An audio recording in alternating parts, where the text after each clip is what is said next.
Hello students, today the topic of our video lecture is concept of decentralization. In previous video we discussed about the delegation of authority. Today we will discuss the decentralization of authority. Students, there are two types of organization. First one is centralized organization and the second one is decentralized organization. In second chapter as well, principles of management, we have discussed about this principle, that is centralization and decentralization. Centralization means if in any organization all the decisions are only taken by the top level managers or top level management, that organization is known as centralized organization. Means केंद्रीकरण, centralisation का मतलब होता है केंद्रीकरण, means concentration of decision making authority at single level और at only top level, that means centralised organisation. But if such authority और decision making power और right to command is dispersed throughout all the levels of management, throughout all the departments, divisions and units, that organization will become decentralized organization. तो simple सा यहाँ पर decentralisation का मतलब ये हुआ कि डिसेंट्रलाइजेशन में हम डिसीजन मेकिंग जो पावर होती है उसको हम बांट देते हैं through out all the levels of management and through out all the departments and units. ठीक है, इसमें क्या होता है कि जब हम डिसेंट्रलाइज करते हैं ना अथॉरिटी को, तो हम सारी अथॉरिटी नहीं बांटते, हम कंसंट्रेट करके रखते हैं कुछ अथॉरिटी का जो सिर्फ टॉप लेवल मैनेजमेंट के पास होनी चाहिए. यानी कि कुछ डिसीजंस ऐसे भी तो होते हैं ऑर्गेनाइजेशन में which only be taken by the top level management, या जैसे हमारे स्कूल में कई सारे ऐसे डिसीजन होंगे जो सिर्फ चेयरमैन सर ही ले सकते हैं. तो उन सारे डिसीजंस की पावर को छोड़ के बाकी की पावर्स जो है उन्होंने डिस्ट्रीब्यूट किए through out the departments, through out the levels of management, units, divisions. तो अगर ऐसे डिस्ट्रीब्यूशन हो रहा है पावर का तो उसे हम डिसेंट्रलाइजेशन कहते हैं. देखो, डेलीगेशन ऑफ अथॉरिटी में हमने पढ़ा था कि transfer of authority from superior to his और हर इमीडिएट सबऑर्डिनेट, यानी कि इमीडिएट सबऑर्डिनेट हो जाएगी. मैनेजर के नीचे जो पर्सन काम कर रहा होगा, मैनेजर अपनी अथॉरिटी उसके साथ शेयर करता है. ठीक है, शेयर किस लिए करता है? किसी एक टास्क को कंप्लीट करने के लिए. जैसे ही वो टास्क कंप्लीट हो जाएगी वो अथॉरिटी वापस से मैनेजर के पास चली जाती है. ठीक है, तो इसीलिए डेलीगेशन ऑफ अथॉरिटी में उसका स्कोप नैरो होता है. ठीक है, कम स्कोप होता है उसका. But in delegation we multiply when we delegate authority, when we delegate authority we multiply it by 2. जैसे यहाँ फिगर बनी हुई है ये, if a manager is delegating authority to his or her immediate subordinate, that is Z, तो वहाँ पर जो काम पहले सिर्फ मैनेजर कर रहा था अब ये दोनों मिलकर करेंगे वो काम. ठीक है, तो इसीलिए कहा जाता है मल्टीप्लाई बाय 2. किसमें? डेलीगेशन ऑफ अथॉरिटी में. When we delegate authority we multiply it by 2. But if we decentralise the authority, if we decentralize the authority, we multiply it by many. Why we multiply it by many? ऐसा क्यों कहा जाता है? Because in decentralization of authority is wider in scope, because the top level management disperse selectively or systematically the decision making authority throughout all the levels of management and throughout all the departments. ठीक है, जैसे ये top level management है, top level management के नीचे suppose करो कि 3 managers हैं, departmental manager, that is X, Y और जेड. एक्स, वाई, जेड से भी नीचे कुछ सबऑर्डिनेट्स हैं जिनको हम सब डिपार्टमेंट्स एग्जीक्यूटिव भी कह सकते हैं. तो टॉप लेवल मैनेजमेंट ने मैनेजर को कितनी अथॉरिटी की रिक्वायरमेंट है उसके हिसाब से इसको अथॉरिटी डेलीगेट की. इनको कितनी अथॉरिटी की रिक्वायरमेंट है, इनको की. और इनके भी नीचे जो पर्सन काम कर रहे होंगे, जैसे मैंने नाम नहीं लिखे हैं, ये पर्सन है 1 2 3 ऐसे, कि पी के नीचे सपोज करो 3 person are working, and in the same way Q is also a superior of 3 or more persons. तो उनके काम के हिसाब से, उनकी जॉब के हिसाब से, उनके लेवल के हिसाब से, उनकी पोजीशंस के हिसाब से हम अगर टॉप लेवल मैनेजमेंट जो है डेलीगेट करती है अथॉरिटी को, तो कितने सारे लोगों को इन्होंने अथॉरिटी बांटी है. ठीक है, each and every person is given the required authority which is important for his job, so that he can or she can perform his or her job in an effective manner. Time पर वो सारा काम करे और अच्छे से करे और इंडिपेंडेंटली करे. तो उसकी जॉब के हिसाब से, उसकी पोजीशन के हिसाब से हम उसको अथॉरिटी दे रहे हैं, डिसीजन मेकिंग पावर दे रहे हैं. तो उस प्रोसेस को हम बोलते हैं क्या? Decentralisation of authority. तो यहाँ पर तो मैनेजर से सिर्फ सबऑर्डिनेट को गई तो वी मल्टीप्लाइड बाय 2, बट यहाँ पर कई सारे लोगों में ये डिवाइड हुई है तो वी मल्टीप्लाइड बाय मैन, ऐसा कहा जाता है. ठीक है बच्चे, तो ये होता है डिसेंट्रलाइजेशन और डेलीगेशन में थोड़ा सा डिफरेंस. हालांकि अभी हम इस डिफरेंस को पढ़ेंगे, समझेंगे, बट उससे पहले हम इसकी डेफिनेशन पर आते हैं कि डिसेंट्रलाइजेशन का मतलब क्या होता है, क्या डेफिनेशन होती है. Simply decentralisation refers to delegation of authority. क्योंकि हम डेलीगेट तो कर रहे हैं ना, डेलीगेशन का मतलब होता है बांटना, साझा करना. ठीक है, तो डेलीगेशन ऑफ अथॉरिटी में तो अगर सिर्फ डेलीगेशन ऑफ अथॉरिटी है तो वहाँ पर हम अपनी अथॉरिटी का ट्रांसफ़र कर रहे हैं अपने इमीडिएट सबऑर्डिनेट को. बट डिसेंट्रलाइजेशन ऑफ अथॉरिटी में क्या होता है? Delegation of authority throughout all the levels of management and in all the departments.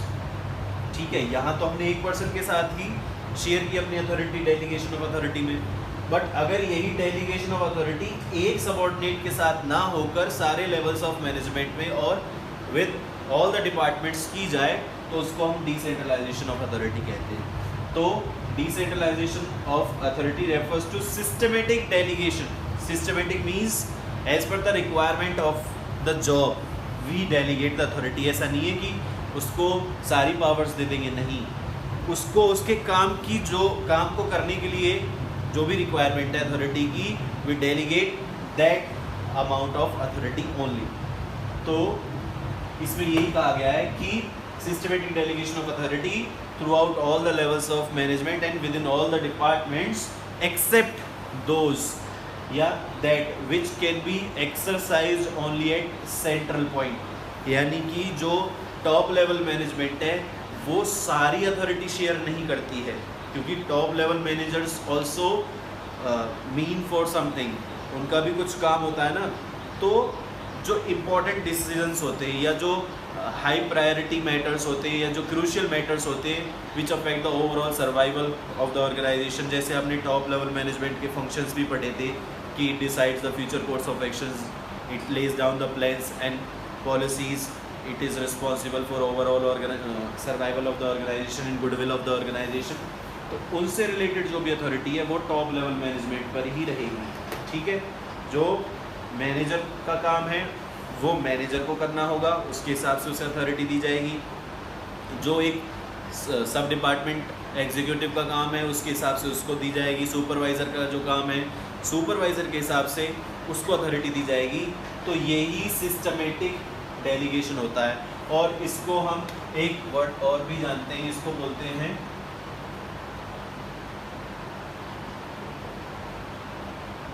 Selective dispersal of authority.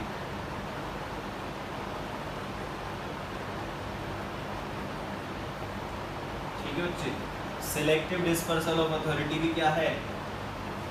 Decentralisation है. ठीक है, डिस्पर्सल हो रहा है ना, डिस्पर्सल मतलब कई लोगों तक वो जा, लेकिन अगर हम ट्रांसफ़र कर रहे हैं अथॉरिटी का सिर्फ एक पर्सन के साथ तो डेलीगेशन ऑफ अथॉरिटी है.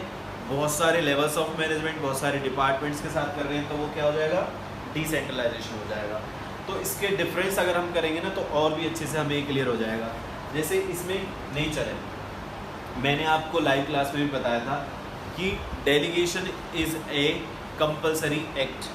डेलीगेशन क्या है? कंपलसरी एक्ट है. बिकॉज नो मैनेजर या no individual, no matter how capable he is, how efficient he is, can not do all the task, all the activities on his own. अपने आप से वो सारा काम नहीं कर सकता. Because managers have to perform so many activities but they are having the limited time.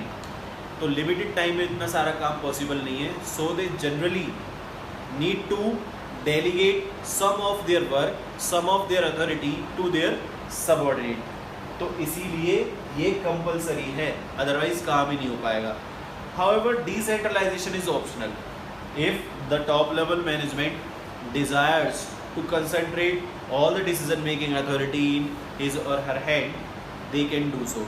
But if the size of the organization increases, they need to share it with the different levels of management and different departments as well. क्योंकि अगर size बड़ा होगा business का, तो जैसे जैसे size बढ़ता जाएगा बिजनेस का, वैसे वैसे ही नंबर ऑफ एक्टिविटीज़ भी इंक्रीज हो जाएंगी.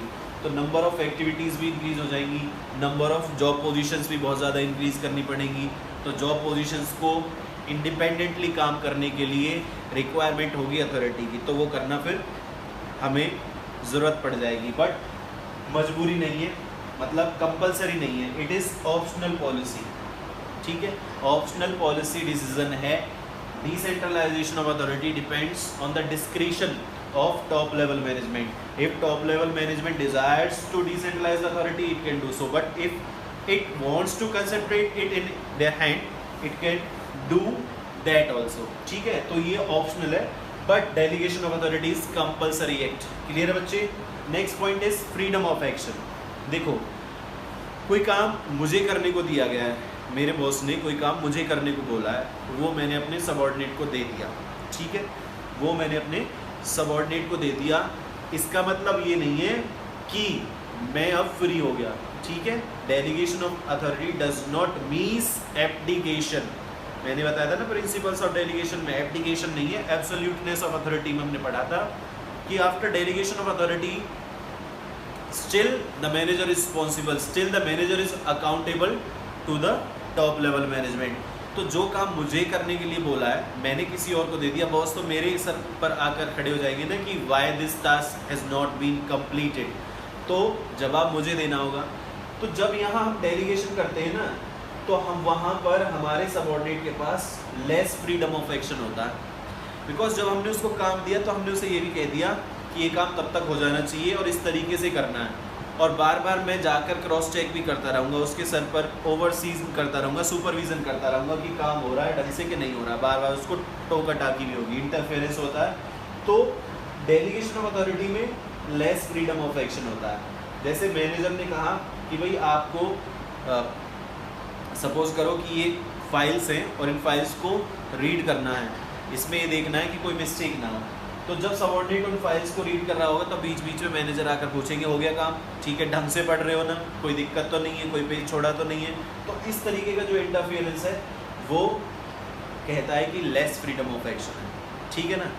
बट इन डिसेंट्रलाइजेशन हमने क्या कर दिया, अपने सबऑर्डिनेट को इंडिपेंडेंट बना दिया, यानी कि they are free now to take their decision in their own style. They need to perform all their duties, all their responsibilities, all their activities in their style or in their manner they like. तो वहाँ पर greater freedom of action होता है. जैसे इसका एक और example लेते हैं. ठीक है, जैसे सपोज करो प्रिंसिपल मैम ने या चेयरमैन सर ने मुझसे कहा कि भाई आप 12th क्लास में बिजनेस स्टडीज़ पढ़ाओगे, डेली पढ़ाओगे. ठीक है जी, तो डेली पढ़ाएंगे और मैडम अगर राउंड पे आ रही है डेली वो चेक कर रही है कि पढ़ा रहा है कि नहीं पढ़ा रहा है, टाइम पास तो नहीं हो रहा है, इस तरीके से, तो वहाँ पर तो लेस फ्रीडम ऑफ एक्शन है. ठीक है. बट अगर मैम ने ये कह दिया कि भाई रविंद्र सर आप पढ़ाओ चाहे ना पढ़ाओ, कैसे भी पढ़ाओ, जैसे करो, मुझे रिजल्ट चाहिए. ठीक है, मुझे रिजल्ट चाहिए और आपको जैसे पढ़ाना वैसे पढ़ाओ, तो वो decentralisation of authority. Because now I am independent. ठीक है, मुझे डर नहीं है अब किसी का, बस मुझे रिजल्ट पर फोकस करना है. ठीक है, मैं रिजल्ट ओरिएंटेड अब ज़्यादा पढ़ाऊँगा. ठीक है, तो वहाँ पर इतना जो है इंटरफेरेंस नहीं होगा टॉप लेवल मैनेजमेंट का, तो मुझे ग्रेटर फ्रीडम ऑफ एक्शन होगी. क्लियर है. तो ये डिसेंट्रलाइजेशन ऑफ अथॉरिटी, क्योंकि हमने जॉब के हिसाब से जिस जॉब के लिए को परफॉर्म करने के लिए जैसी अथॉरिटी की रिक्वायरमेंट है वो हमने दे दी, तो मैं अब खुद अपने डिसीजन खुद लूँगा ना, अपने तरीके से पढ़ाऊँगा. ठीक है, ये तो हो गया डिसेंट्रलाइजेशन ऑफ अथॉरिटी. अब जैसे चेयरमैन सर ने प्रिंसिपल मैम ने कहा कि रिजल्ट चाहिए, वैसे ही सपोज करो कोई नया टीचर आता है बिजनेस स्टडीज़ का और मैं अपना सब्जेक्ट उन्हें दे देता हूँ और मैं ये कहता हूँ कि भाई ये सब्जेक्ट आपको इस तरीके से पढ़ाना है. ठीक है, इस तरीके से पढ़ाना है, तो यानी कि उनकी अपनी पर्सनल अथॉरिटी तो ज़ीरो है, वो अपने तरीके से नहीं पढ़ा सकते ना, जैसे उनके सुपीरियर ने या जैसे भी उनके बॉस ने कहा है वैसे पढ़ाएंगे, तो वहाँ पर फिर लेस फ्रीडम ऑफ एक्शन है. ठीक है।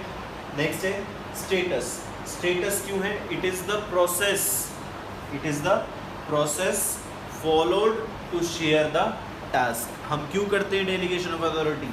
मैंने कहा ना, हम अपना काम दूसरों के साथ शेयर करना इसीलिए करते हैं। तो इसका ये स्टेटस है कि it is process followed to share the task. वैसे डिसेंट्रलाइजेशन में it is the result of policy decision of top level management. Top level management ने डिसाइड किया है, इसीलिए ये डिसेंट्रलाइजेशन ऑफ अथॉरिटी हुआ है। ठीक है, तो ये स्टेटस सिंपल है। स्कोप मैं बता चुका हूँ, नैरो और wider. Purpose, delegation of authority का पर्पस क्या होता है? क्यों करते हैं हम delegate authority? To reduce the burden of managers. Manager का जो बर्डन है उसको कम करने के लिए, उसको लेसन करने के लिए हम डेलीगेशन करते हैं अथॉरिटी का। बट डिसेंट्रलाइजेशन क्यों जरूरी है? To increase the role of subordinate in the organisation. ठीक है, हमारी ऑर्गेनाइजेशन में हमारे सबऑर्डिनेट इंडिपेंडेंटली काम करें, ठीक है, खुलकर काम करें, किसी अंडर प्रेशर काम ना करें। तो वहाँ पर सबऑर्डिनेट के रोल को इंक्रीज करने के लिए हम क्या कर देते हैं? डिसेंट्रलाइज कर देते हैं। क्योंकि अगर बॉस ही सारे डिसीजन लेगा तो फिर रोल ही नहीं है, फिर तो सबऑर्डिनेट का कोई रोल नहीं रहा। सबऑर्डिनेट को तो जैसे कहा वैसे उसने कर दिया। बट अगर हम डिसेंट्रलाइज करते हैं अथॉरिटी को तो हमारे सबऑर्डिनेट्स के रोल्स भी निकल कर आते हैं। हमें पता चल जाता है कि are they are utilising their capabilities, potential, ठीक है, या they are ready to take more responsibilities, या they are capable of taking more responsibilities.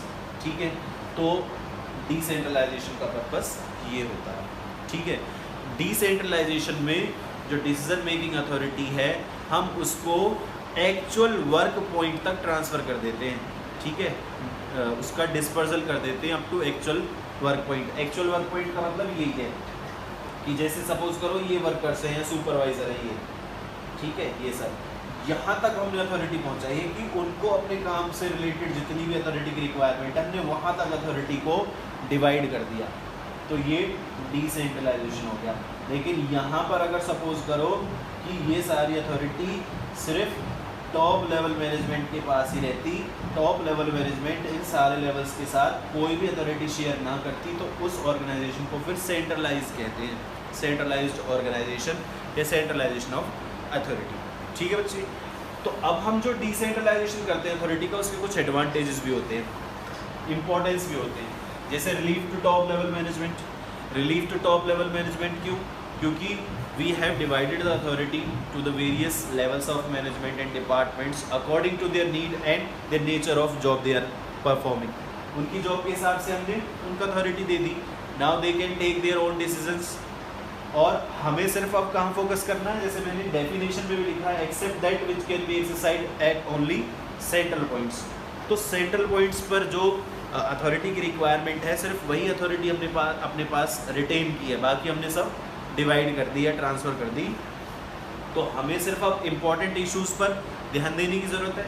तो जो डेली रूटीन डिसीजन मेकिंग है उससे हमें अब रिलीफ मिल जाएगा। ठीक है, क्योंकि that work will be performed by the lower levels of management and departmental heads. तो यहाँ पर रिलीफ मिलता है टॉप लेवल मैनेजमेंट को, टाइम सेविंग होती है टॉप लेवल मैनेजमेंट की, which can be utilise on more important areas या की इम्पॉर्टेंट एरियाज जो होते हैं वहाँ पर।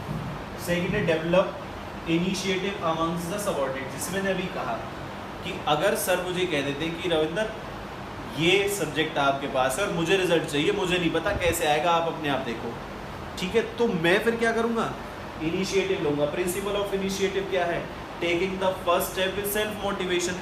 तो I will try to perform my job on my personal experience, with my personal experience, या फिर माई एबिलिटीज़।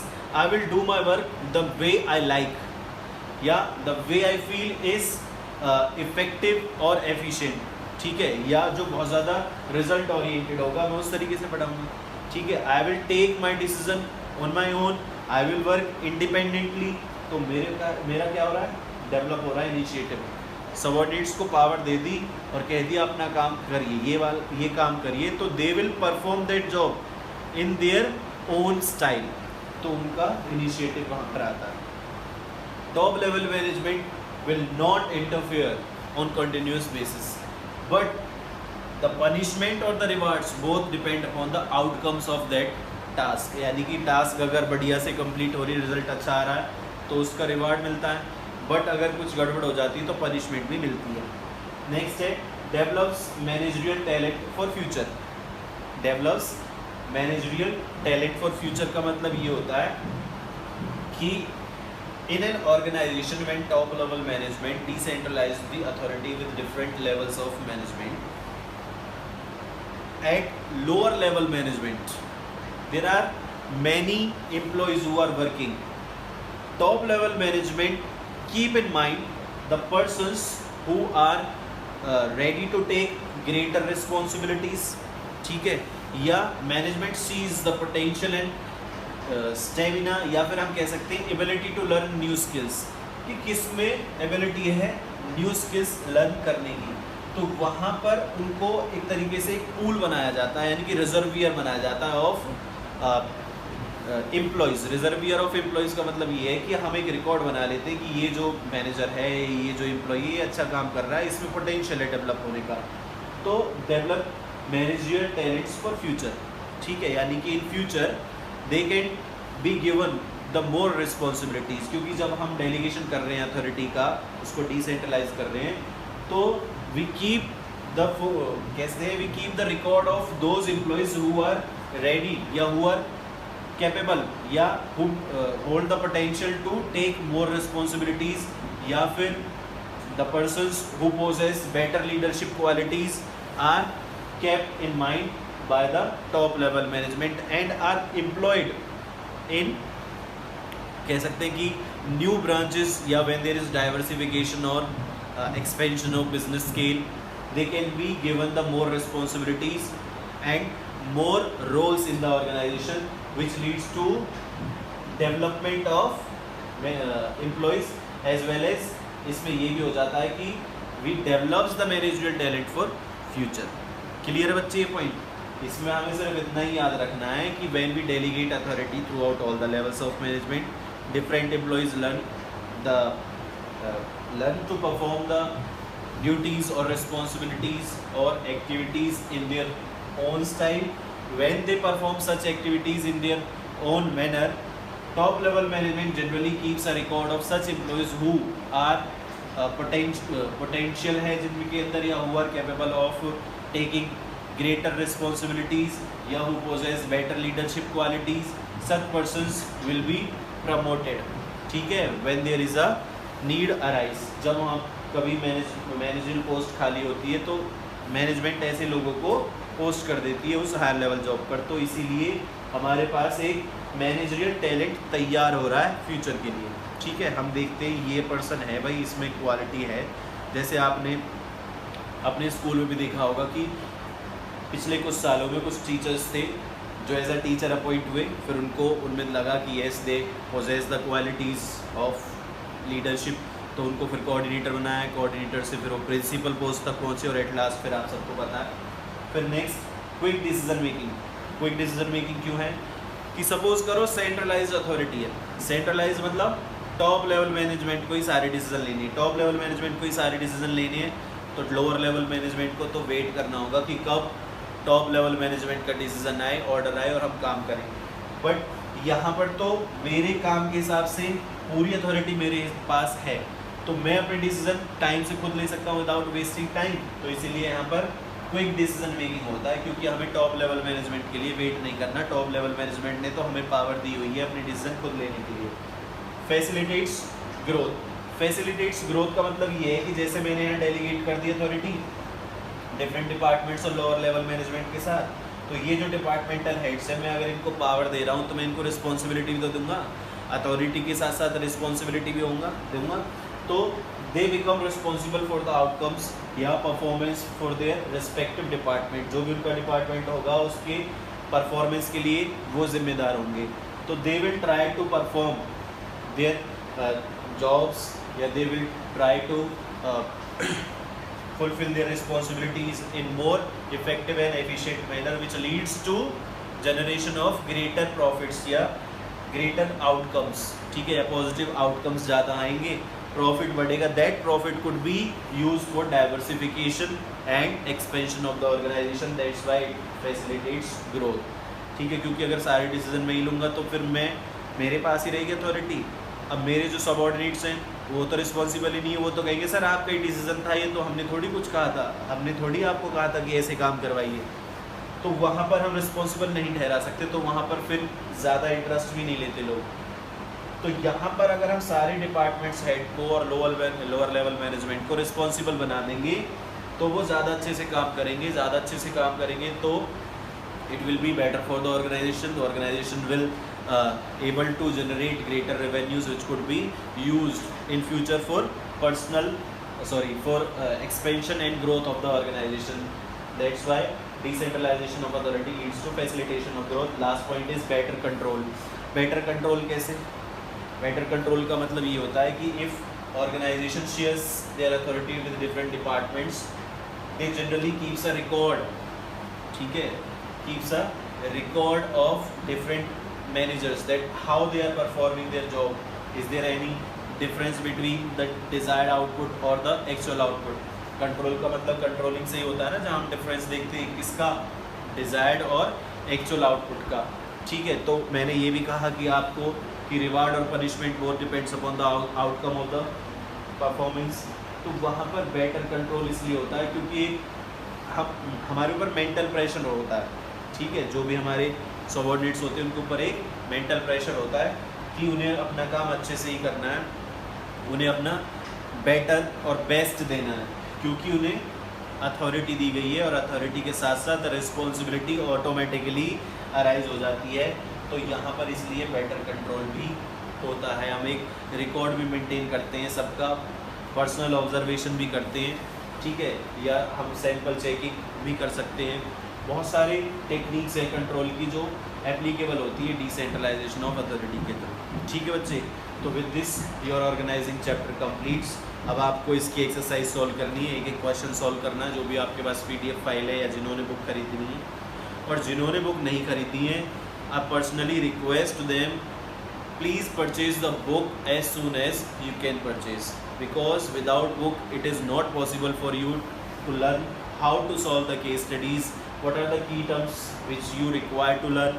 तो ये सब करने के लिए आपके पास बुक होना बहुत ज़रूरी है। तो प्लीज़ आप सब लोग बुक परचेज़ कर लीजिए। ठीक है बच्चे, कोई भी डाउट्स हो तो वो आप मेरे को कल लाइव क्लास में जो है शेयर कीजिएगा। Thank you students.